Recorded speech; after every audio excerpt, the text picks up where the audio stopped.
नमस्कार, मैं हूं जोनी कुमार और आप देख रहे हैं मेरे साथ सिटी तहलका। इस वक्त की सबसे बड़ी अपडेट आपको देने जा रहे हैं कि जो हमारे यहाँ पर जो भिवानी के अंदर जो सीनियर पत्रकार हैं उनसे बातें करेंगे आखिर वन नेशन वन इलेक्शन कर उनकी क्या राय है। तो सबसे पहले हमारे सर हैं इंद्रवेश जी, इनके पास चलते हैं। जी सर, सबसे पहले आप बताइए कि जो वन नेशन वन इलेक्शन है उसको लेकर क्या कहना चाहेंगे।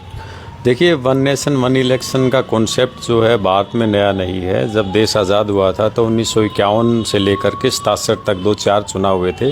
उनमें वन नेशन वन इलेक्शन के तर्ज पर ही संघीय पूरा इकट्ठे चुनाव थे, लोकसभाओं के भी विधानसभाओं के भी।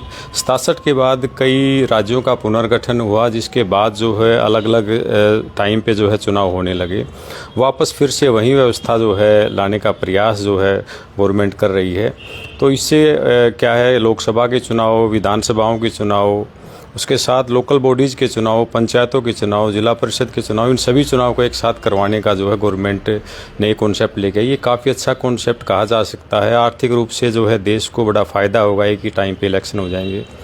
दूसरा ये होगा कि जो सरकारी मशीनरी चुनाव में जो अलग अलग टाइम पे बिजी होती है, और उसके साथ ही जो है राजनीतिक दलों का भी ध्यान या राजनीतिक लोगों का जो भी ध्यान है वो भी एक ही टाइम पे विधन उस पर पड़ेगा। बाकी टाइम पे वो अपने राज्य के लिए, स्टेट के लिए, देश के लिए अपने योजनाएं बनाने में, उनको इम्प्लीमेंट करवा पाने में जो आगे बढ़ेंगे।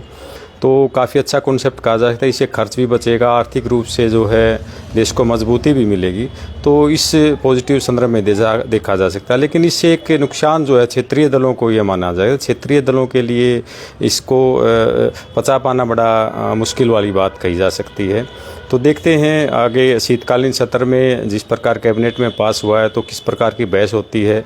इसको लेकर के जो क्यूरीज हैं वो कैसे गवर्नमेंट हल करेगी, सदन में क्या क्या चर्चाएं होंगी, उसके बाद ये सारी चीज़ें सामने आ पाएंगी।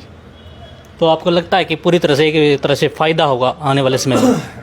निश्चित तौर पे कोई भी चीज़, किसी भी नए कानून का जब भी वो लागू किया जाता है, कोई नई चीज़ जब भी लागू की जाती है तो उसके प्लस माइनस काफ़ी कैलकुलेट किया जाता है। तो समसामयिक विषयों से उनको जोड़ के देखा जाता है। अभी तत्कालिक तौर पे उनका क्या लाभ है, तो तत्कालिक तौर पे लाभ उनका नज़र आ रहा है, तभी इस चीज़ को लेकर के आया जा रहा है। तो निश्चित तौर पे इससे आर्थिक रूप से लाभ होगा, प्रशासनिक और राजनीतिक रूप से उन लोगों को काम करने का अवसर मिलेगा, और जो है पूरे देश की व्यवस्था रहेगी। और अकेला ये यहाँ नहीं, अमेरिका में